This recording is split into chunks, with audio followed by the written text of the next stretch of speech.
네, 현재 시각 8시 24분 지나갑니다. 코스피 2600선이 굉장히 또 크리티컬 포인트는 맞는 것 같아요. 좀 그렇죠. 올라가나 싶었는데 예. 힘이 없어지고 코스닥은 또 다시 또 올라가지고요. 예.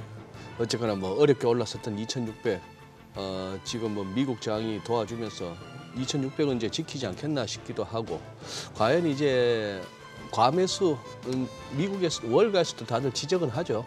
앞서 뭐 굿모닝 마켓에서도 이렇게 소개됐습니다만 분명히 지금 기술적으로는 과매수 국면입니다. 네. 그런 상황 하에서 이제 얼마나 더 이 과매수 국면에서 고점을 높여갈 수 있는가. 그리고 이제 경제 펀더멘털이나 통화 정책의 이 역풍을 갖다가 이겨낼 수 있는가 하는 그런 부분인데 늘 뭐 이렇게 경험하시다시피 긴가민가 싶을 때 장은 워낙 많이 가니까. 긴가민가. 아니 글로벌 중앙은행도 사실 투자자 입장에서 긴가민가하게 만들어요. 그렇죠. 네. 뭐 그리고 어떻게 보면 연준은 진짜 어제 당일날이나 어제까지의 장으로 보면은 연준은 철저하게 시장으로부터 불신당하는 거죠. 그렇죠. 예, 무시당하기도 하고. 뉴욕 증시 이렇게 올라갔잖아요. 예. 그러니까요. 그럼 시장 네. 이야기 오늘 또 YG경제연구소 차영주 소장님과 이어가 보도록 하겠습니다. 어서 오세요. 안녕하십니까. 어서 오세요. 네. 네. 아니 뭐 22는 또 25bp 인상 8차례 연속이고 또 이 와중에 미국 뉴욕 증시는 올랐고 중국은 부양책 하겠다고 하고 어디에 발을 맞춰야 되는 거예요? 긴가민가한 것 같습니다. 네. 근데 우리가 이제 역설이라고 하는 표현을 쓰면 지금 이제 한 2주 전에 나온 와튼 교수의 제레미 시겔 교수. 네. 골디락스라는 표현을 다시 한번 좀 끄집어내고 싶습니다.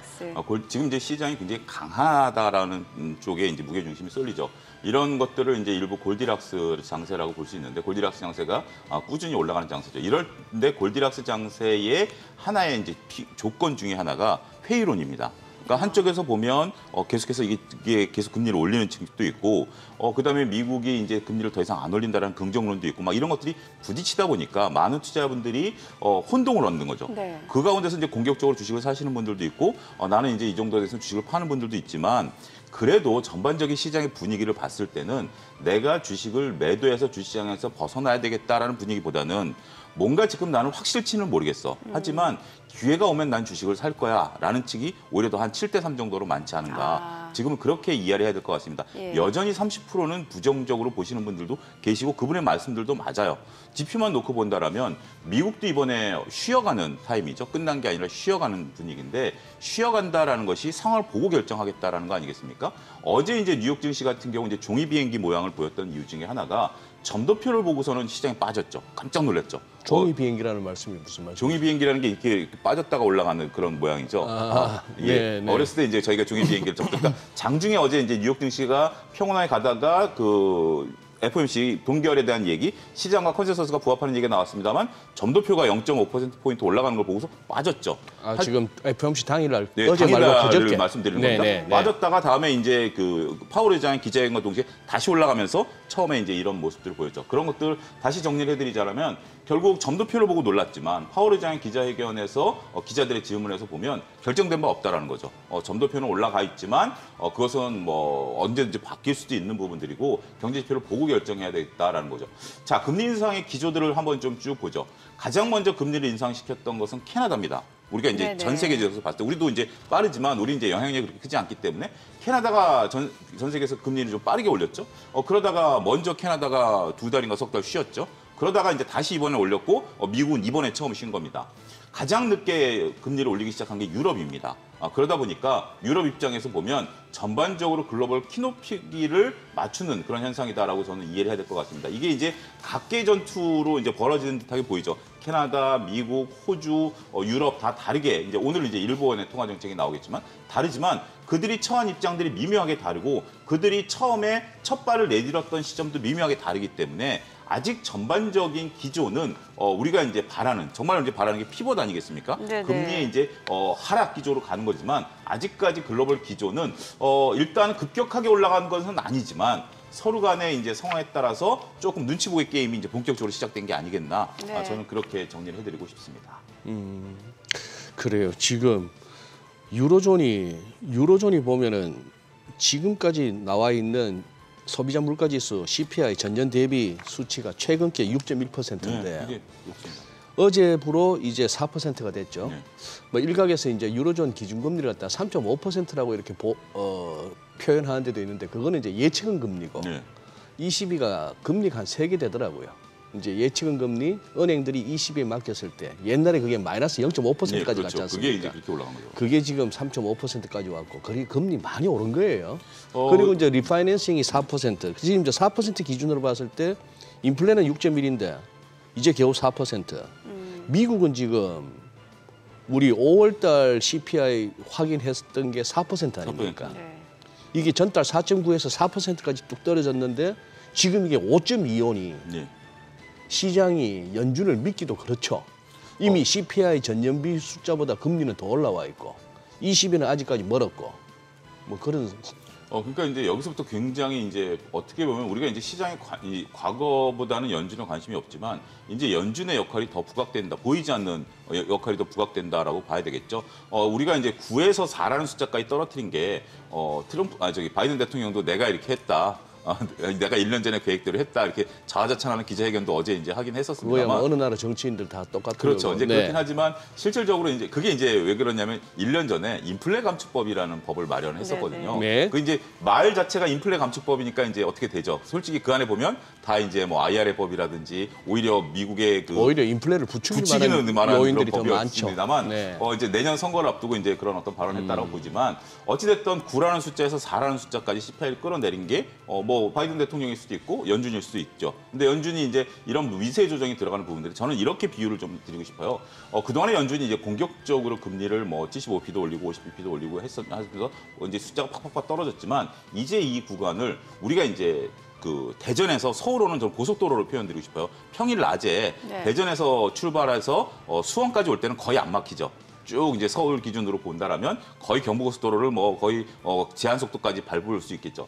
하지만 이제 수원 정도 되면 속도가 조금 떨어지죠. 수원 정도 되면 속도가 좀 떨어지다가 수원에서부터 좀 올라오기 시작해서 저쪽 판교 분당 정도 오면 이제 본격적으로 차가 막기 시작하는 거죠. 근데 어쨌든 방향은 서울을 향해서 가고 있는 건 맞습니다. 서울을 향해서 중간에 차가 막힌다고 돌려갖고 다시 대전으로 내려가는 건 아니기 때문에 네. 그 대신 이제 여기서부터 막히는 구간, 그러니까 이제 CPI가 떨어지는 속도도 이제 점점 둔화될 것이고 과거보다는 그리고 이제 미국도 금리를 미세 조정함에 따라서 소프트 랜딩으로 바꾸는 아주 고도의 이제 정밀적인 부분들이 필요한 거죠.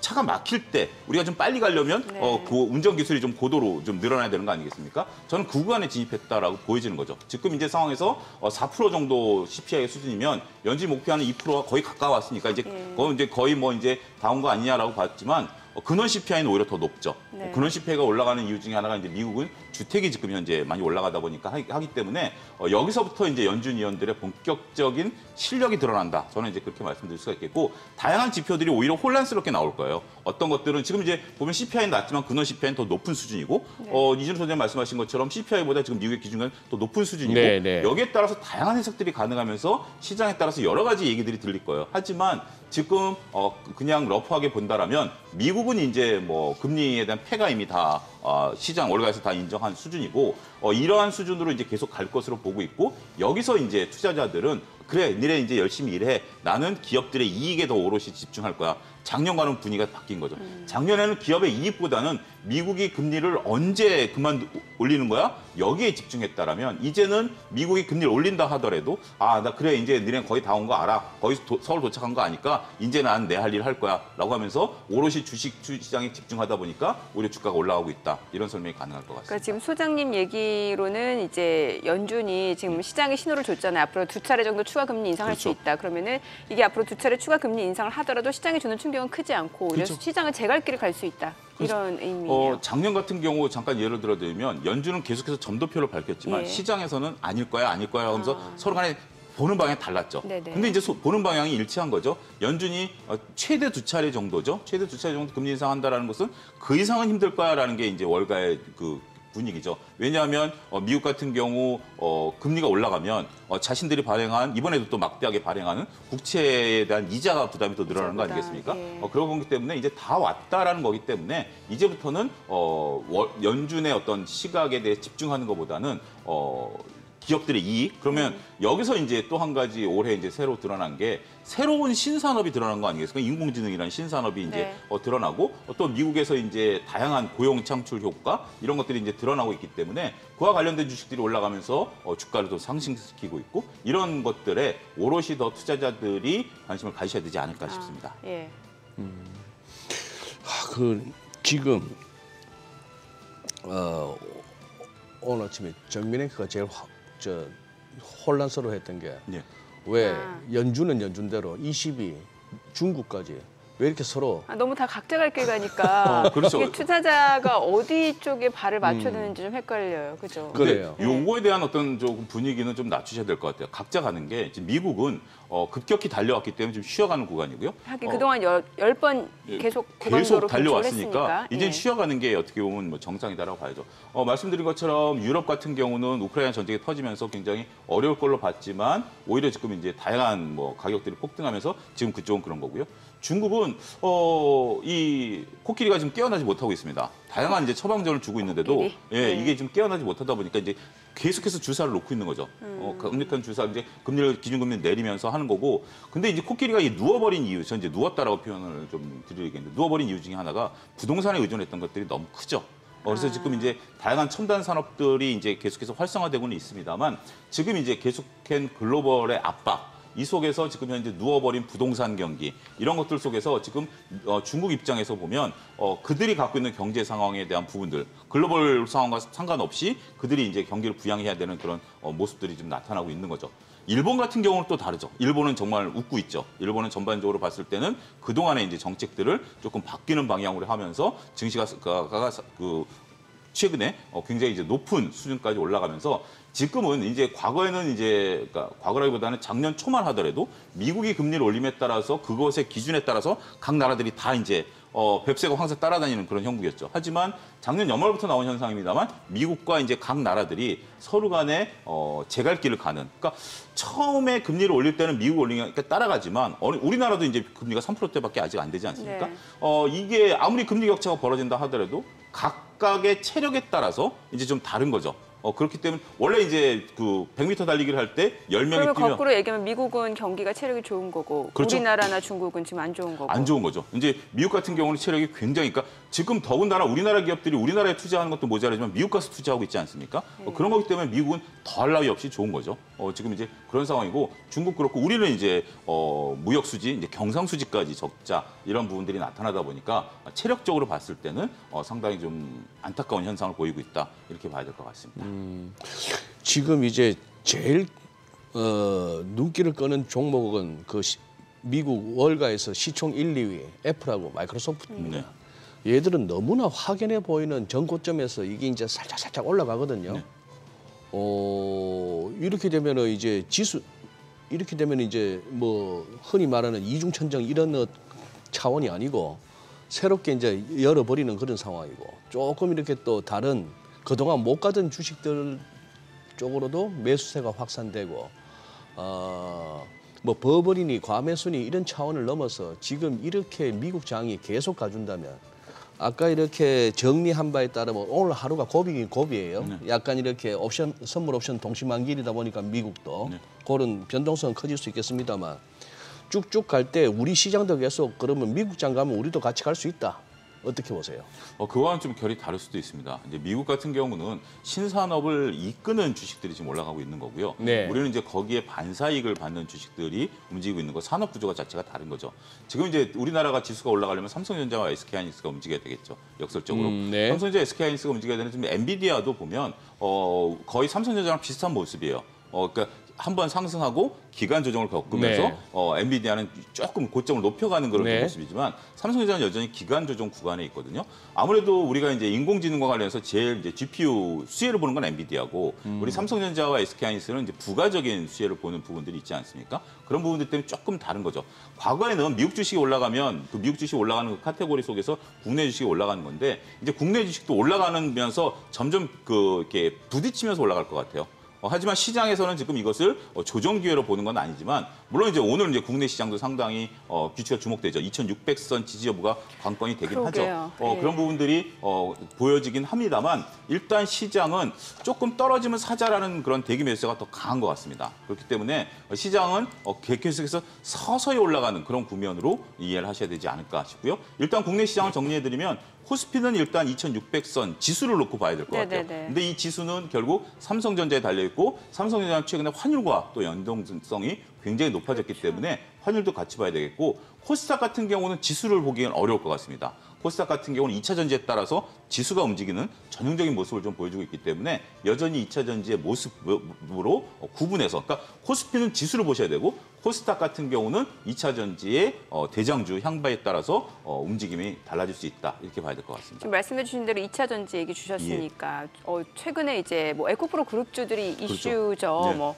사실 중국의 배터리 업체, 그렇죠. 뭐 거시안. 고션, 예. 미국의 뭐 지금 설립한다 아니다 얘기가 되게 논란이 네. 많은 상황에서 에코프로가 이제 그 직격탄을 맞은 상황이고 어제는 이제 다행히 반등을 해서 네. 이제 코스닥이 올랐는데 오늘도 좀 굉장히 중요한 시점일 것 같긴 하거든요. 그러니까 이제 그 거시안이라는 중국 예. 기업이 대주주가 폭스바겐입니다. 그렇죠. 폭스바겐이 25%를 갖고 예. 있기 때문에 이 폭스바겐 이거를 이제 중국 회사로 봐야 되느냐, 독일 회사로 봐야 되느냐 이제 이거는 경영학적인 논쟁이 되는 거죠. 여기서 한 가지 이제 시청자분들에게 그 팩트 체크를 하나 해드리면 미국의 보조금을 받았다라고 이제 오늘이 이제 금요일이니까 수요일 날 이제 장중한 네. 2시쯤 이제 발표가 나왔는데 네. 이 보조금은 우리가 알고 있는 IRA 보조금이 아닙니다. 이건 좀 결이 다른데요. IRA에 우리가 이제 2차 전지가 받는 보조금은 연방 정부가 주는 세금이고요. 그다음에 이제 거시안이 지금 받았다라고 하는 건 미시간주에 있어서의 보조금이에요. 네네. 근데 미시간주에서 받았던 보조금은 우리도 이제 기업들을 할 때 보통 이제 각 주들의 어떻게 보면 사막지대에 이제 공장을 지으면 거기에 인프라를 이제 주정부가 깔아주거든요. 네. 그게 이제 보조금 형식입니다. 네. 인프라를 깔아주고 몇 년 동안의 세금을 면제해주고 그 대신 이제 고용 창출에 따른 세금 이제 혜택으로 이제 돌리는 건데 그 보조금이라는 용어를 혼란하지 마시고요. 일단 거시안 같은 경우는 2021년에 이미 미국에 있는 자동차 업체와 셀 납품 계약을 맺었어요. 그런데 지금 이제 알려진 바로는 이제 상대방이 누군지 모르지만 일단은 폭스바겐일 가능성이 높고요. 대주주니까. 예. 그다음에 이제 포드일 가능성도 있다. 이렇게 보는 거죠. 어제 한 증권사에서 이거에 대한 분석 이제 리포트가 나왔는데요. 지금 이제 그 리포트의 요지는 보면 거시안이 이런 식으로 이제 들어오는 거고 이게 이제 미국 기업들 입장에서는 필요하다라는 거죠. 왜냐하면 미국 내에 다양한 소비자들이 존재하고 있고 다양한 소비자들은 저가형의 전기차를 원하시는 분들도 있거든요. 예를 들면 나는 뭐 400km 필요 없다. 200km만 해도 지역 내에서 택배 사업하는데 나는 싸고 가성비만 좋으면 된다. 고션이 인산철 배터리 쪽이니까. 그러니까 예, LFP 예, 쪽이니까 뭐 그런 것도 충분히 이제 포드 입장에서도 라인업을 다양하게 해야 되는 그런 부분들이 있다라는 거죠. 한 가지 이제 우리가 조금 어제 이제 우리나라 주가가 좀 반등했던 이유 중에 하나는 우리나라 이제 이 소재 업체들이 우리나라 셀 기업과의 계약 비중이 굉장히 높다라는 거죠. 네. 그리고 우리나라 셀 기업도 미국에서 저렇게 거시안이 들어온다 하더라도 그쪽과 손잡을 확률은 지극히 낮다라는 거죠. 언제 또 이게 셧다운이 돼버릴 수도 있기 때문에 그런 부분들 보면 우리나라 소재 업체들에게는 단기적으로는 악재가 아니다. 라는 결론이고요. 하지만 장기적으로 보면 결국 그들도 경쟁할 거 아닙니까? 뭐 포드를 놓고 경쟁을 하든지 다른 미국 업체들을 놓고 경쟁하는데 그것은 악재지만 일단 크게 우려할 바는 아니다. 그래서 조금 어제는 좀 반등한 구간이었고요. 하지만 어제 반등폭에 대한 부분들이 직전에서 하락한 시점보다는 못했기 때문에 오늘 또 변동성이 그러게요. 어떻게 시작될지 그렇게 봐야 되겠고요. 한 가지 우리가 봐야 될 것은 거시안이 이번에 처음은 아닙니다. 그전에 포드도 미국에 합작사를 데려오려고 했었죠. 네네. 그게 지금 수면 아래로 가라졌는데 미국 기업들의 중국 기업과의 어떤 이런 그 손잡으려는 노력, 다양한 루트를 통해서 결국 기업들은 필요하면 법망을 피해가는 다양한 방법들을 또 쓸 것으로 보여지기 때문에 그런 것들은 잠재적인 악재로서 돌발 악재로서 튀어나올 수 있다. 이 부분을 보셔야 될 것 아니 같습니다. 국가 간에는 패권 전쟁을 하고 있는데 기업들 간에는 이제 살기 위해서 동맹을 할 수도 있다는 거잖아요. 그렇죠. 예. 어떻게 보면 이제 지분을 뭐 우회를 한다라든지 뭐 우회. 이런 방법들은 여러 가지가 있죠. 그러니까 기업들은 자신들의 이익을 위해서 정말 우리도 이제 역설적으로 북한과 아직도 거래하고 있는 기업들 몇 개 있거든요. 그런 것들은 이제 필요에 따라서 물론 이제 정부 승인을 받아서 하는 거지만 그런 어떤 상황들 그리고 또 역설적으로 작년에 미국과 중국이 사상 최대 무역을 하지 않았습니까? 예. 그런 것들도 보면 우리가 이제 단순하게 싸운다. 이건 어떤 정치적인 아젠다일 수도 있고요. 그 속에서 여러분들이 투자하는 기업들이 과연 미국과 중국 속에서 어떠한 포지션을 갖고 있느냐 이거를 냉정하게 보는 것도 필요하지 않을까 싶습니다. 또 2차 전지 얘기하다 보면은 또 항상 이 공매도 이런 소리가 또 나옵니다. 네. 지금 여전히 2차 전지 종목들의 공매도가 잔고가 좀 쌓였나요? 최근에 늘어나지는 않는 것으로 보여지고 있습니다. 근데 이제 공매도를 치는 것도 일방적으로 공매도를 치는 건 아니거든요. 그들도 어떤 타이밍을, 그러니까 우리가 이제 주식을 살 때 예. 아무리 가치 투자자라 하더라도 야, 이 정도면 싸다라고 타이밍을 노리는 거 아니겠습니까? 그 타이밍이 이제 데이 트레이더가 노리는 타이밍하고 가치 투자가 노리는 타이밍이 좀 다르긴 하겠습니다. 네. 타이밍을 노리는 거죠. 공매도도 결국 타이밍을 노리는 거죠. 근데 이제 공매도 입장에서는 기존에 이제 쭉 공매도 잔고를 끌고 왔다가 일부 이제 좀 공매도가 청산된 걸로 알고 있고요. 거기에 이제 관련된 매니저들, 글로벌 매니저들이 이제 좀 자리 변동도 좀 있었고 그리고 이제 공매도를 만약에 한다라면 지금까지 늘지 않고 있는 거가 어떻게 보면 여러 가지 이유가 가능할 수 있겠습니다만 이렇게 시장의 관심이 뜨거울 때는 원래 공매도를 잘 안 칩니다. 일단은 어느 정도 상황 변화가 생겼을 때 공매도라는 것도 추세에 따라서 매매를 하는 거기 때문에 이게 급격하게 올라온 추세다라고 한다면 공매도를 때리는 거지만 지금은 추세가 지금 어떻게 보면 에코프로 기준으로 보면 추세가 아직 없거든요. 네. 지금 상태는 추세라고 판단하기 어렵죠. 그런 상태에서는 공매도를 그러니까 에코프로 기준으로 놓고 본다라면 쉽지 않은 상태일 뭔가 수도 좀 있어요. 가파르게 올라와줘야 또 공매도. 가파르게 올라오든지 가파르게 떨어지든지 예. 이 상황이 돼야 되기 때문에 지금은 공매도가 많고 적음에 따라서 이게 지금 현재 어느 쪽이 조금 뭐 비교 우위에 있다 이렇게 판단하기는 어려운 자리인 것 같습니다. 네. 그 라더견 사태 이후에 사실 네. 이제 2달 만에 지금 다시 이제 하한가 얘기가 많이 나온 하한가 예. 종목들. 근데 네. 물론 그 전에 이제 쏙젠발 하한가하고는 좀 모양이 다르긴 다르죠. 합니다만 예. 지금 또 나오는 얘기가 이제 온라인 주식 정보 카페 운영자를 그렇습니다. 타깃으로 하고 있다. 이거는 또 어떤 내용인지 정리해볼 필요가 있어요. 그러니까 이제 그분이 또 기자회견도 했더라고요. 네. 그러면서 이제 어떻게 보면 이제 과거 전력은 이제 제가 논하지는 않겠습니다. 근데 이제 가치 투자를 위해서 그리고 이제 그분이 이제 한 5개 종목인가 4개 종목에 대해서 집중적으로 이제 그 관련 기사에 PC방 얘기가 왜 나옵니까? 그래서 PC방 얘기는 제가 잘 체크를 못했습니다. 네네. 죄송합니다. 예. 그 라드견 쪽에서 이제 PC방 얘기가 나왔던 거 그쪽은? 예, 그쪽이고요. 예. 이쪽은 아니고요. 예. 이쪽은 이제 계속해서 이제 주식 카페를 이제 카페라는 게 이제 그 온라인 커뮤니티죠. 온라인 커뮤니티를 이제 운영해 왔었던 거고 온라인 커뮤니티에서 이제 계속해서 집중적으로 이제 분석해서 한 겁니다. 이게 어떻게 보면 작전이라고 보기는 어렵죠. 계속해서 네. 가치 투자 입장에서 우리가 이제 이 종목을 공부해서 사자라는 어떤 그런 상황이었고 이런 것들을 이제 꾸준히 해왔고 실질적으로 그것에 대해서 우리가 주주들이 힘을 보이자 그래서 한 기업에는 감사를 3년 임을 했었어요.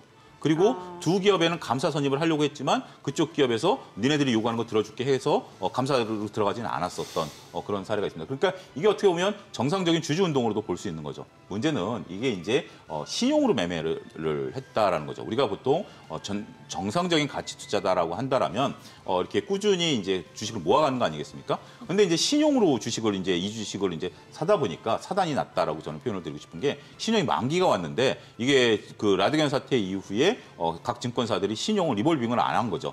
그러다 보니까 이제 반대면을 나간 거죠. 네. 글쎄요, 이 가치 투자를 신용으로 해서 이렇게 만기까지 끌고 가는 게 과연 가치 투자인가라는 부분에 대해서는 저는 조금 고개가 갸우뚱해집니다. 그래서 이제 금융당국의 조사가 있을 것으로 보여지고요. 한편으로 보면 정상적으로 같이 이제 투자자들이 공부하면서 주식을 사 모은 것에 대한 행위 자체는 그렇게 우리가 법적으로 이제 들여다봐야 될 부분들이 있겠습니다만 신용으로 샀다라는 것은 아무래도 이제 거기서부터 조금 문제가 좀 불거진 부분들이 있고 그것들이 그리고 이제 이 신용 반대면에 나가는 시점에 공교롭게도 그 했던 분이 잠깐 자리를 비우겠다라는 그 발표를 하면서 이 신용이 반대면가 나가버렸다라는 거. 예. 그러니까 어떻게 보면 그 우리가 이제 이렇게 딱 그 시점이 공교롭게도 그런 것들이 맞물리다 보니까 오비락이죠, 오비락. 예 이게 조금 그런 사단이 나지 않았는가 말씀드릴 수가 있겠습니다. 지금 당국에서는 어느 정도까지 심각하게 보고 있는 거예요, 그러면? 일단 거래 정지를 시켜놓은 상태고요. 거래 정지를? 네, 거래를 정지를 시켜놓은 상태고 네. 거기에 따라서 이제 조사가 들어간 상황이기 때문에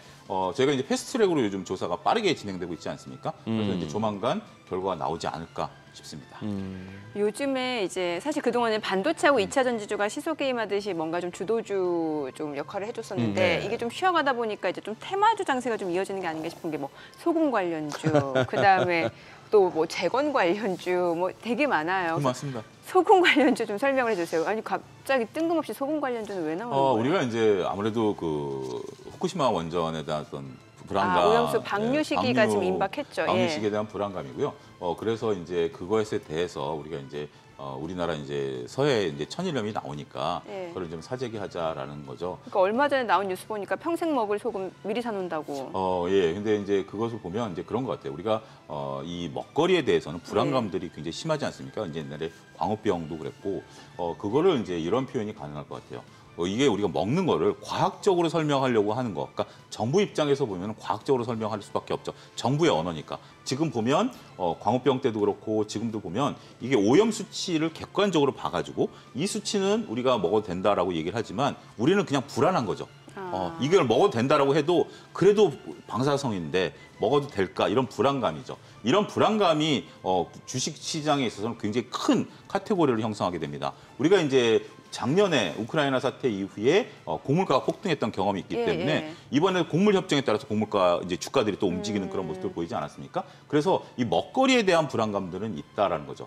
역설적으로 보면 오늘 아침에 오다가 좀 본 건데 어느 분이 이제 쓰시는 건데 서해 쪽에 소금이 과연 깨끗할 수 있겠냐라는 거죠. 그러니까 이제 원전에서 그러니까 후쿠시마 원전에서 나온 게 미국으로 먼저 갑니다. 네. 이제 해류가 미국으로 쭉 흘러가서 미국의 캘리포니아에 부딪히고 다시 이제 저 적도를 통해서 우리 쪽으로 이제 다시 오거든요. 그게 한 1년 정도 걸리기 때문에 그러면서 이제 그게 다시 우리나라에서 다시 일본 쪽으로 도는 이 대류 현상이 있거든요. 원래 이 지구의 대류 현상인데 거기서 이제 서해로 물이 들어갈 확률은 지극히 낮다라는 거죠. 그렇기 때문에 서해가 아닌데 문제는 뭐냐면 지금 이쪽 그 중국의 이쪽에 그 동쪽 우리 쪽엔 서쪽에 원전이 수십 개가 있습니다.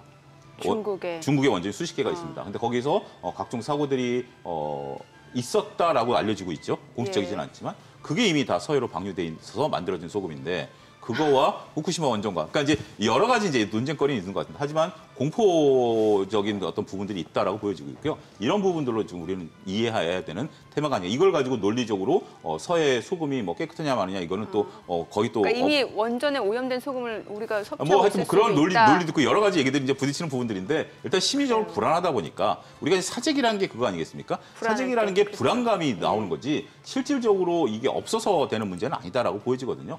그런 부분들이 지금 현재 시장에 있어서 하나의 강력한 테마 이런 것들을 형성하고 있는 하나의 전형적인 모습을 여러분들이 보고 계시다. 저는 뭐 말씀드렸습니다. 차트 다 뒤져봤습니다만 차트 딱 보는 순간에 소금 관련주를 사느니 조금이라도 뭐 슈퍼를 뒤지든 어딜 가서 대형마트를 가든 한 봉지라도 소금 사고 말겠습니다. 소금 관련주는 손 안 댈랍니다. 제가 뭐 저런 거는 손대다가는 못 빠져나옵니다. 제가. 그러니까 우리가 이제 주식 투자하시는 분들이 잘 보셔야 되는 게 원래 저렇게 트레이딩하는 것은 주식 투자를 쭉 해오다가 어느 정도 이제 소위 이제 내공이 쌓이면 거기 트레이딩을 하셔야 되는데 투자자분들 반대로 하시죠. 급하니까 뭔가 저거 하나 잘 잡으면 말씀하신 재건 관련주 같은 경우 다산 네트워크스가 갑자기 점상을 쳐버리니까 이게 뭐 하루 만에 30%가 나느냐? 근데 갑자기 그 전력 송전한다라는 하는 게 전날 알았던 사람은 거의 없었던 것 같아요. 왜냐하면 거래량이 없었기 때문에. 그건 운이지. 그거를 가지고 다산 네트워크스를 내가 갖고 있었으면 하루 만에 30% 수익을 났을 텐데. 근데 점으로 찍었기 때문에 거래도 안 됐고요. 그거는 뭐 어떻게 보면 그냥 하나의 현상이다라고 보셔야 되지 않을까 싶습니다. 주식 하시다 보면 늘 하는 얘기가 했었으면 껄껄껄. 아니면 그때 그 나올 껄무새라고 걸 하잖아요, 그때 껄무새. 살 걸 예, 뭐 껄껄. 껄껄거리다가 껄무새 네, 그 앵무새를 가지고 얘기하는 맞아요. 거예요. 네. 자, 지금 시각 8시 52분 지나갑니다. 오늘 양시장 호가 상황 좀 짚어보도록 하겠습니다. 먼저 양시장 예상 체결지수부터 좀 보도록 하죠. 먼저 코스피입니다. 오늘 0.3% 상승이 예상됩니다. 현재 예상 체결지수 2,616포인트고요. 코스닥 0.4% 추가적으로 올라갈 걸로 보입니다. 예상 체결지수 881포인트입니다. 시가총액 상위 종목 예상 체결가 보도록 하겠습니다. 삼성전자입니다. 오늘 0.7% 올라갈 걸로 보이죠. 지금 호가에서 72,000원으로 집계가 되고 있고요. LG에너지솔루션 1% 상승 예상됩니다. 이 가운데 SK하이닉스가 2.9% 지금 호가에서는 하락 출발 예상되고요. 예상 체결가는 11만 5,500원. 다만 뭐 최근에 계속해서 변동성이 크기 때문에 또 호가와 또 시초가 장중 추이는 다를 수 있다라는 점을 염두에 두셔야 될 것 같고요. 삼성 바이오로직스 상승 출발 예상됩니다. 예상 체결가 78만 1,000원이고요. LG화학이 좀 떨어질 걸로 보이고요. 삼성 SDI 0.4% 하락 예상됩니다. 예상 체결가 72만 3,000원, 삼성전자, 우선주는 상승 예상되고요. 현대차, 기아 각각 0.6% 상승 예상되죠. 지금 호가에서 20만 1,000원, 8만 2,800원이죠. 네이버가 0.7% 올라갈 걸로 보입니다. 호가에서 20만 2,000원으로 집계가 되고 있습니다. 코스닥 시가총액 상위 종목 예상 체결가도 보도록 하겠습니다. 에코프로비엠 어제 반등 보여줬고요. 지금 호가에서도 추가적으로 좀 반등이 예상됩니다. 1.7% 상승 예상되고요. 예상 체결가 26만 3,500원. 에코프로도 0.8% 상승 예상되죠. 예상 체결가 71만 6,000원이고요. 셀트리온 헬스케어 0.5% 상승 예상됩니다. LNF가 2.9% 상승 예상되죠. 예상 체결가 26만 3,000원이고요. JYP 엔터테인먼트도 소폭 오름세가 예상됩니다. HLB는 0.3% 하락이 예상되네요. 펄어비스가 1.5% 올라갈 걸로 보입니다. 셀트리온제약 보합 예상되고요. 카카오게임즈, 오스템 임플란트, 강보합권 예상됩니다. 자, 개장까지 이제 5분여 가량 남았습니다. 시장 이야기 좀 더 이어가 보도록 하죠. 뭐 오늘 지금 호가로 봤을 때는 일단 또 양시장이 좀 상승 출발 예상되는데 이제 오늘 정말 코스피가 2,600선 지지되는지 여부, 또 외국인이 또 매수를 해줘야 이게 또 하단이 좀 더 강력하게 지지가 될 텐데. 예. 뭐 오늘 같은 날은 저 예상 체결 지수 믿어줘야죠. 오늘 같은 날 못 오르면 언제 오릅니까? 아, 저한테 질문하시는 거예요? 그렇죠. 아, 당연히 오르면 좋죠. 예, 예. 소장님 어떻게 보세요? 말씀하신 게 그게 관건인 것 같아요. 결국 예. 외국인들의 키가 좀 그러니까. 달렸다라고 봐요. 최근에 외국인 매수가 좀 주춤해지니까 약간 불안하거든요. 예, 맞습니다. 이제 어떻게 보면 그 지난주까지 외국인들이 강력하게 달려왔고 이번 주 들어서 외국인들이 변동성들이 좀 있었고 네. 이번 주 초만 하더라도 이제 기관들이 뒤늦게 이제 따라 붙으면서 지수를 좀 견인했던 부분들도 기관은 있습니다. 믿을 수가 없어요. 근데 이제 말씀하신 것처럼 기관과 외국인들이 어제부터 포지션이 갑자기 또 바뀐 거죠. 그러다 보니까 어제 이제 지수상으로 보면 작은 음봉이 이제 나타난 거고 라운드 형태가 이제 지수가 돼버린 거죠. 따라서 오늘은 이제 저는 굉장히 중요한 게 두 가지입니다. 2,600이라는 절대치에 대한 지지선, 그 다음에 지수가 라운드 형태로 그 안에 들어서느냐, 아니면 여기서 강하게 딛고 올라갈 수 있느냐, 이 두 가지가 부딪히는 부분들이거든요. 그런 부분들을 오늘 결국 외국인 매수와 환율을 봐야 되는데 SK하이닉스 호가가 좀 안 좋네요. 벌써 3% 가까이 좀 빠지는 모습들을 좀 보이고 있는데 아직 물론 한 3분 정도 남은 예. 있습니다만 이게 만약에 이제 이렇게 된다라면 조금 대장주가 꺾이는 거니까 삼성전자와 대장주는 이제 지수는 삼성전자를 봐야 되지만 반도체 대장주는 SK하이닉스거든요. 근데 SK하이닉스가 호가를 좁히지 못하면 오늘은 조금 문제가 복잡해질 수 있다라고 좀 말씀드릴 수가 있겠고, 에코프로 BM은 호가가 좋은데 에코프로 BM보다는 호가는 에코프로를 봐야 되거든요. 에코프로 호가를 좀 봐야 되는 입장에서 에코프로도 지금 강보합 정도밖에 지금 호가를 못 당기고 있다라는 거기 때문에 일단 좀 눈치를 보는 것 같습니다. 물론 그렇다고 이제 우리가 이제 개장과 이후에 이제 모습은 또 확연히 다를 수도 있기 때문에 그런 부분들은 좀 달라질 수 있다라고 보여지고요. 역시 나머지 쪽들에 대해서는 눈치 보기가 조금 계속해서 진행되고 있고, 최근에 강했던 제약바이오가 오늘은 조금 약한 좀 호가들이 좀 나오고 있다라는 측면에서 보면 여전히 시장에 있어서는 관심 있는 쪽만 보고 있고 나머지는 관심 조금 저조해진 모습들 좀 보여주고 있다라고 좀 말씀드릴 수가 있겠죠. 우리가 제약 그 2차 전자 반도체만 얘기했지만 실질적으로 지금 시장에서 강했던 또 다른 측들을 보게 되면 엔터 쪽하고 그다음에 의료기기 쪽이었거든요. 피부미용 의료기기. 예, 피부미용 의료기기. 그리고 엔터 같은 경우는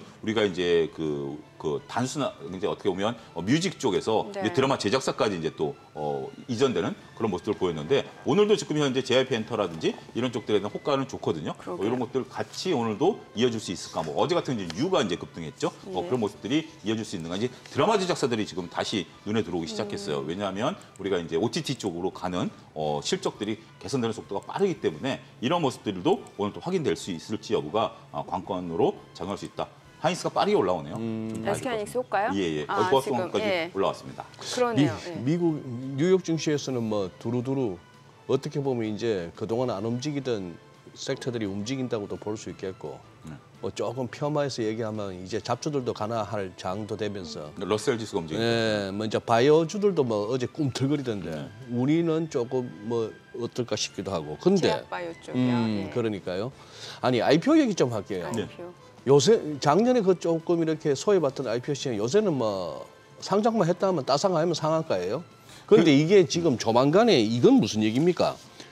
상장 첫날 공모가 4배까지 오른다는 건 뭐예요? 오를 수 있다는 거는? 그러니까 이제 글로벌 제도를 따라 바꾸는 거고요. 글로벌 제도를. 네, 우리가 이제 과거에 이제 네. 이준 선생님도 보면 6%, 15% 이제 우리 상한가가 그런 경우가 있지 않습니까? 예전에는. 15%. 네, 예전에 있었죠. 그러다 보니까 이제 상한가 따라잡기라는 어떤 하나의 방식이 있었던 거죠. 상한가 치면 다음날 상한가 간다라는 건데 30%를 벌려놓으니까 그 방식이 안 먹힌 거죠. 네네. 그래서 이번에 그런 겁니다. 이걸 이제 4배까지 가야 된다가 아니라 네. 4배까지 벌려놓으면 소위 따상이 안 생길 수도 있다라는 거죠.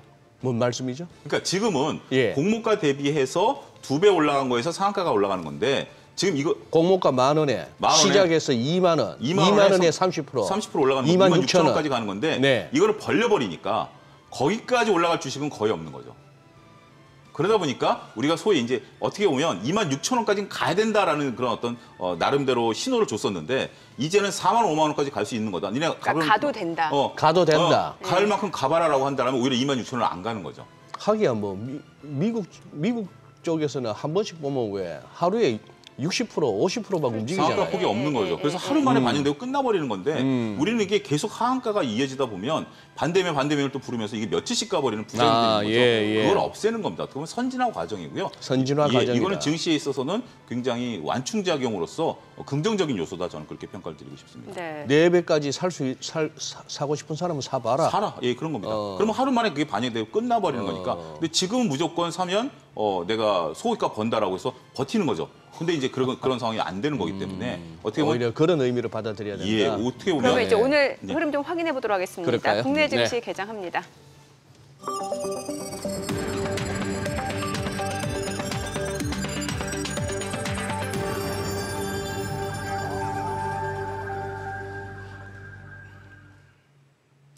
네, 6월 16일 금요일 국내 증시 개장했습니다. 간밤 뉴욕 증시 3대 지수 다 상승 마감했습니다. S&P 500, 나스닥 6거래 연속 오르면서 지난해 4월 이후 최고치를 경신했고요. 다우도 연중 최고점을 찍었습니다. 연준의 긴축 종료 기대감이 이제 시장에서는 투자 심리 개선으로 이어지는 것 같습니다. 물론 두 차례 더 인상 이어질 수 있다라는 신호를 줬습니다만 일단은 시장은 또 환호하는 분위기인 것 같고 다만 ECB 쪽에서는 지금 또다시 금리 인상을 단행했습니다. 8차례 연속이고요. 오늘 또 BOJ 통화정책 회의까지 예정이 되어 있기 때문에 이런 부분들이 시장에 어떤 영향을 주는지 좀 추이를 지켜보셔야 될 것 같고 어제 코스피가 2600선까지 밀려 내려온 상황인데 오늘 출발 지수 좀 보도록 하겠습니다. 코스피 다시 올라갑니다. 0.58% 상승입니다. 2625포인트. 코스닥 0.6% 올라갑니다. 883포인트. 양시장 지금 상승 출발 보여주고 있고요. 이제 관건이 이런 상승폭 계속해서 유지해내면서 확대될 수 있는지 여부일 것 같습니다. 시가총액 상위 종목 시초가 보도록 하겠습니다. 삼성전자가 0.5% 올라갑니다. 71,900원이고요. LG에너지솔루션 1% 올라갑니다. SK하이닉스는 0.6% 떨어지네요. 117,700원. 1%까지 낙폭이 조금 더 커지네요. 117,700원. 그리고 삼성바이오로직스가 0.2% 올라갑니다. 78만 원이고요. LG화학이 1.5% 상승합니다. 73만 3천 원이죠. 삼성 SDI가 0.4% 올라갑니다. 73만 원이고요. 삼성전자 우선주가 강보권이고요. 현대차가 0.4% 올라갑니다. 20만 500원이죠. 기아가 1% 상승하네요. 8만 3,200원이고 네이버가 1.2% 올라갑니다. 20만 3천 원에 거래되고 있습니다. 지금 보시다시피 시가총액 10위권 내에서는 SK하이닉스를 제외하고는 전 종목이 일단 상승 출발을 하고 있는 상황이고요. 코스닥 시가총액 상위 종목 시초가도 보도록 하겠습니다. 에코프로비엠이 0.7% 올라갑니다. 2거래 연속 상승 보여주고 있습니다. 다만 지금 전일 그러니까 6월 14일 날 이미 10% 넘게 급락을 했고 그 하락폭 대비로는 지금 상승폭이 조금 다소 미미한 수준이에요. 낙폭을 만회하기는 아직은 역부족인 상황입니다만 그래도 2거래일 연속 반등 보여주고 있습니다. 26만 500원. 에코프로 1.4% 올라갑니다. 72만 원이고요. 셀트리 헬스케어도 0.7% 상승하죠. 7만 900원. LNF 1.5% 상승합니다. 25만 9,500원. JYP 엔터테인먼트가 약보합권이고요. HLB가 1% 올라갑니다. 33,950원. 펄어비스 0.7% 상승하네요. 셀트리온제약도 올라갑니다. 8만 3천 원이고요. 카카오게임즈 0.7% 상승하면서 38,500원. 오스템 임플란트 강보합권 흐름 이어가고 있습니다. 수급 상황 좀 체크를 해보도록 하겠습니다. 오늘 유가증권 시장에서는 개인과 기관이 사주고 있습니다. 개인이 240억 원, 기관은 106억 원 순매수고요. 외국인은 347억 원 매도 우위를 나타내고 있습니다. 업종별 수급 보도록 하겠습니다. 업종별로 봤을 때 운수창고 섹터 내에서는 외국인과 기관이 순매수를 보여주고 있고요. 그에 따라 외국인과 기관이 동시에 매수하고 있는 운수창고 sek터 지금 1.5% 상승을 보여주고 있는 상황입니다. 오늘 항공주들이 좀 많이 올라가요. 그러니까 항공주들이 운수창고 섹터 내에 속해 있는데 지금 대한항공이 3.6% 상승하고 있고요. 아시아나항공도 2% 강세를 보여주고 있습니다. 뿐만 아니라 LCC 업체죠. 저비용 항공 업체들도 많이 올라갑니다. 지금 진에어가 5% 강세고요. 제주항공도 4.6% 올라갑니다. 그밖에 티웨이 항공도 3.5%, 에어부산도 2.8% 상승을 보여주고 있습니다. 오늘 지금 저가항공, 그러니까 LCC 또 그리고 FSC, 대한항공, 아시아나항공까지도 모두 강세를 보여주고 있습니다. 그에 따라 운수창고 섹터가 상승을 보여주고 있고요. 코스닥 수급도 확인을 해보도록 하겠습니다. 자, 코스닥 쪽은 지금 개인 투자자 홀로 순매수입니다. 현재 606억 원 매수 우위고요. 외국인과 기관은 각각 499억 원, 81억 원 매도 우위를 나타내고 있습니다. 지금 시각 9시 3분 지나갑니다. 환율 좀 체크를 해보도록 할게요. 오늘 달러 환율 많이 내려갑니다. 9원 하락한 1271원 50전에 개장이 됐습니다. 환율 시장, 외환시장 보니까 지금 네. 위험자산 선호 심리가 조금 회복이 되는 것 같다는 생각도 들고요. 네. 예. 제일 크게는 그거 같습니다. 이제 유로존 20위는 어제 거의 라가르트 총리가 확정적으로 얘기했거든요. 7월 달에 또 올릴 수 7월 달에도 있다고. 또 올린다. 뭐 그렇게 얘기했으면 이제 4.25까지 간다는 것이고. 파월 의장은 그랬잖아요. 네. 7월 달 어떻게 되나요?라고 그렇게 기자들이 집요하게 물었는데 그건 7월 가서 보자. 뭐 그렇게 얘기를 했으니 그럼 못 올릴 수도 있네요 하는 얘기죠. 네. 뭐 그런 차원이고 그러다 보니 유로 달러가 이제 뭐 유로가 확 강으로 가버렸죠. 달러 인덱스가 어제 많이 밀렸고 그런 와중에 이제 우리 환율도 같이 밀렸는데 저는 이게 재밌네요. 2007년 7월에 우리 엔원 환율이 100엔당 750원 같습니다. 네. 그때 우리 2007년 생각해 보시면 금융위기 터지기 전에 리만 사태 터지기 전에. 리만 사태 터지기 전에 또 우리 중공업체들 한 2003년 4년 그때부터 해서 몇 년 동안 선물한 매도 해지 하면서 막 환율이 그렇게 눌리던 시절. 그래서 900원 근처 막 가고 했던 달러 환율이 750원이었고 그러고 나서 그게 뭐 휘리릭 튀어버렸죠. 네. 뭐 한 1,500원, 1,600원까지 가버리니까 엔원 환율이 2배, 엔화 대출 쓰던 분들 원금 부담이 2배, 갑자기 또 이자 부담 너댓 배. 그래서 엔화 대출 쓰다가 굉장히 힘들었던 그런 뭐 기억이 캐리 트레이드. 맞아요. 예, 그 이제 많고, 엔캐리 엔화 대출 쓰다가 그때 힘들었던 국면이 있었는데 그러고 나서 저점은 2015년 6월에 8년 만에 880원이었거든요. 근데 지금 또 8년 만에 지금 요 880원 지금 이제 오늘은 900원 깨느냐 마느냐입니다. 그러게요. 100엔당 900원을 깨느냐 오늘 마느냐. BOJ 있잖아요. 그러니까 오늘 또 BOJ 통화정책 회의도 있고 묘하게 이렇게 8년 터울로 이렇게 해서 또 이렇게 저점을 형성하나 아니면은 또 새로운 국면으로 완전 원화가 엔화가나 순식간입니다. 이거 100엔당 1,000원 넘고 뭐 1,000 몇십 원 해가지고 엔화 비싸다 했더니만 이거 순식간에 또 이거. 이러니까 이제 일본 여행 가려는 수요가 늘어나서인지 모르겠습니다. 오늘 항공주들이 날아가네요. 네. 예. 그것도 연결이 될 수가 있네요. 예, 됩니다. 그렇죠. 왜냐하면 예. 지금 항공 수요가 특히 이제 일본 쪽에 이제 폭증하고 있는 상태고요. 더군다나 이제 LCC 중심으로 좀 보셔야 되는 것 중에 하나가 LCC 같은 경우는 지금 이제 우리나라에 여객기가 몇 대인지 혹시 아십니까? 예? 우리나라에 이제 여객기가 몇 대 있는지 아십니까? 그 전체적으로 생각을 대한항공 다 못 포함해가지고 해봤네요. 전체적으로 대략 한 320대 정도 있습니다. 우리나라 여객기가. 그럼 많은 거에 적응 뭐 320대가 있는데 우리가 코로나 이전에 거의 한 350대 정도 있었어. 그리고 그때보다는 지금 비행기 대수가 이제 조금 줄어든 거예요. 줄어들었네. 그러니까 이제 비행기라는 게 이제 운용 리스라는 다양한 이제 형태로 이제 예. 운영이 되다 보니까 이제 만기된 걸 이제 반납했기 때문에 LCC 입장에서 지금 이제 주목을 해야 되는 이유는 두 가지입니다. 하나는 비행기가 줄어들다 보니까 코로나 이전에 저도 이제 뭐 일본과의 이제 뭐 연결성이 좀 생겨가지고 자주 이제 보고 있는데 코로나 이전과 지금과의 좌석까지 비행기 편수가 없어요. 몇 개 없어요. 그렇고 가격은 2배입니다. 네. 그런데 최근에 항공료는 떨어졌죠. 그렇지만 유료할증료는 여전히 적용받고 있습니다. 꽃놀이패입니다. LCC 입장에서는 꽃놀이패고요. 너는 2분기 때는 약간 비수기였지만 이제 다시 3분기 성수기로 가지 않습니까? 그래서 그 주가가 이제 반영됐다가 이제 다시 올라가는 거죠. 그래서 지금 이제 LCC 같은 게 차트를 보면 전형적으로 이제 급등하는 차트, 수익성이 개선될 것으로 보여지고요. 바뀐 유료할증료는 가을부터 적용되기 때문에 그때까지는 지금 저유가 상황에서 항공사들 입장에서는 그동안의 적자를 메꿀 수 있는 절호의 기회다. 이렇게 좀 말씀드릴 수가 그 있겠죠. 투자자는요? 투자 입장에서는 LCC는 지금 바닥권에서 움직입니다. 지금은 아직은 네. 따라가도 되는 구간들이다라고 좀 말씀드릴 수가 있겠고 환율이 얼마큼 재밌냐면 이준 소장님이 엔화 환율을 1,500원, 880원 말씀하셨죠. 제가 2번 일본을 그때 갔었습니다. 2번 다. 1,500원. 오사카를 공교롭게 2번, 네. 1,500원대 갔었고 네. 비쌀 때 갔네요. 그러고 900원에 또 갔습니다. 쌀 때도 가고. 네, 어떻게 보면 이제 그 환율이 문제가 아니라 그 상황이 그랬는데. 상황이 그랬는데. 그래서 제가 처음에 갔었던 소개받았던 집이 좋아서 다시 900원에 그 음식점을 갔었거든요. 네. 이게 환율이 무섭구나. 최고의 절반 국가가 가격에 내가 밥을 먹을 수가 있구나. 절반 가격에. 네, 그런 거 이제 환율이라는 걸 그걸 느꼈던 그 기억이 나는데 공교롭게 딱 그때 오사카를 2번 이제 갔었던 게 지금 이제 일본 같은 경우 특히 이제 뭐 일본뿐만이 아니라 뭐 각종 뭐 대만, 홍콩, 마카오, 베트남, 필리핀 다 열렸습니다.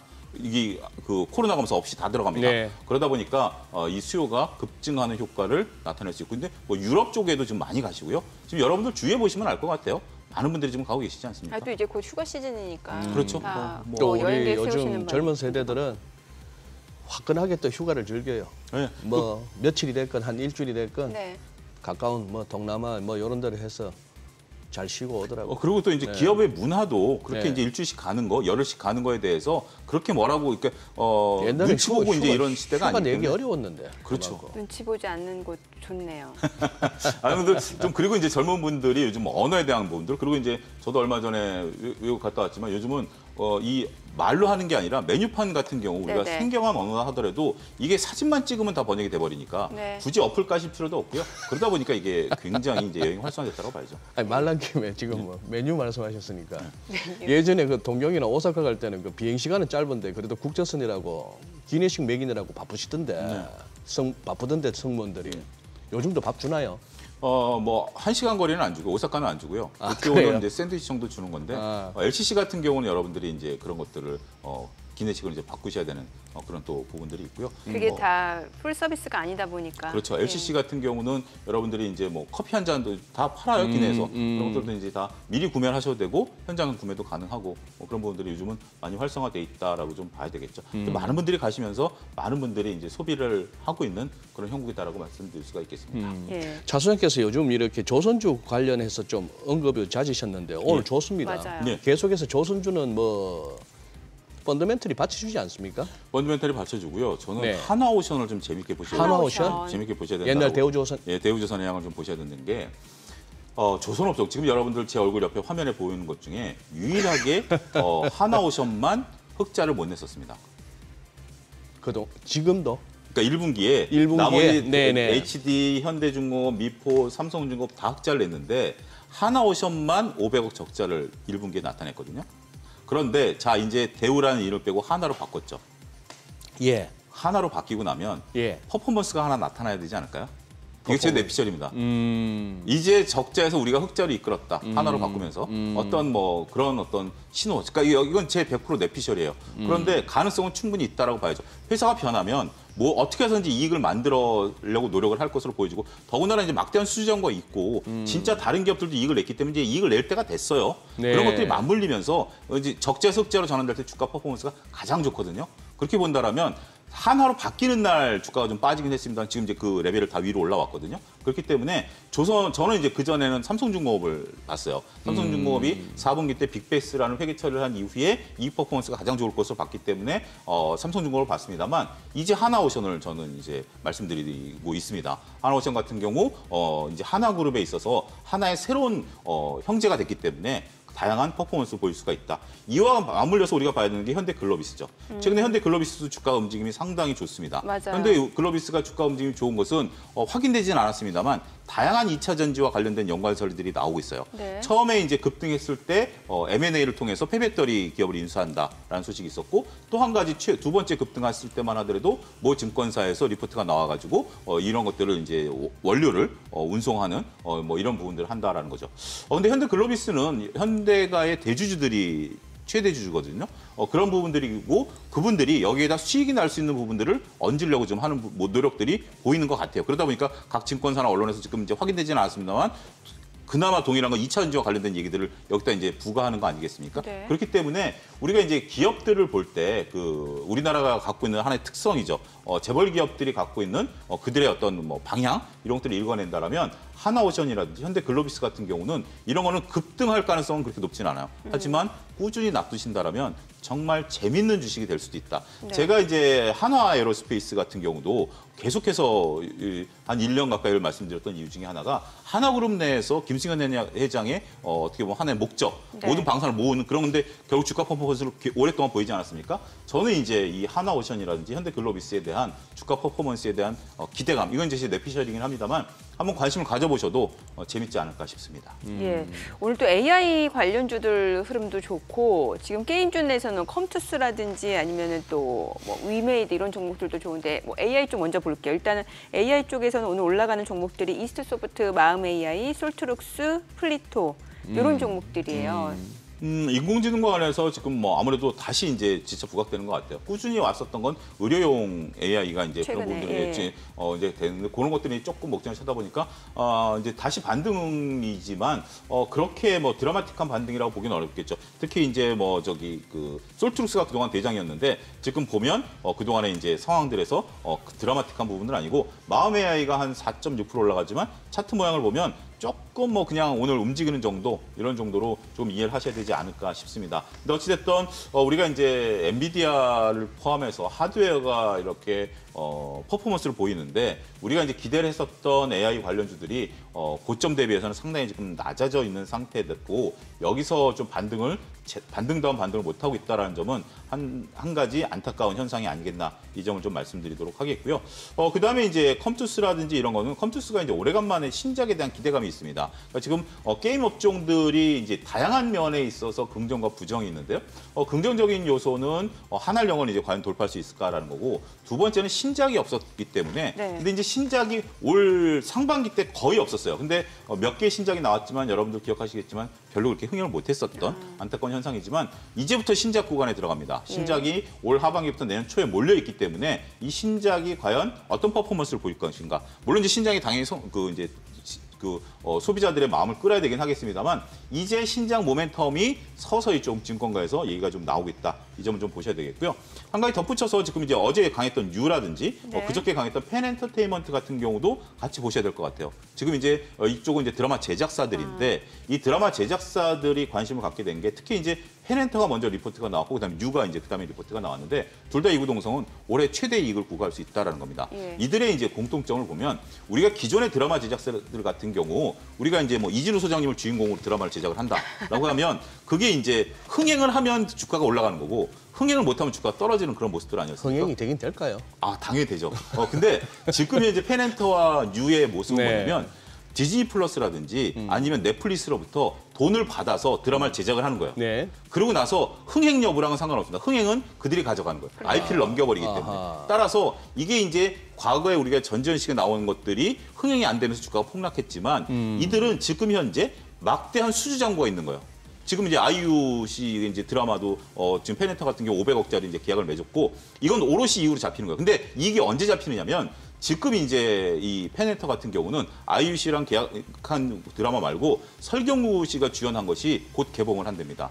그러니까 이제 돈을 이제 500억에 계약을 했더라도 드라마를 제작하죠. 그게 이제 방영이 되면 그때부터 매출과 영향으로 잡히거든요. 그게 지금 한 7편 정도 있습니다. 그러니까 지금 제작해놓은 드라마가 있고요. 제작하고 있는 드라마가 있고요. 미래 제작할 수주장고까지 쌓이고 있는 그런 형태를 보이고 있고 이거는 흥행 여부와 상관이 없습니다. 그렇기 때문에 안정적으로 이익이 따박따박 가는 가치주로 변해버린 거예요.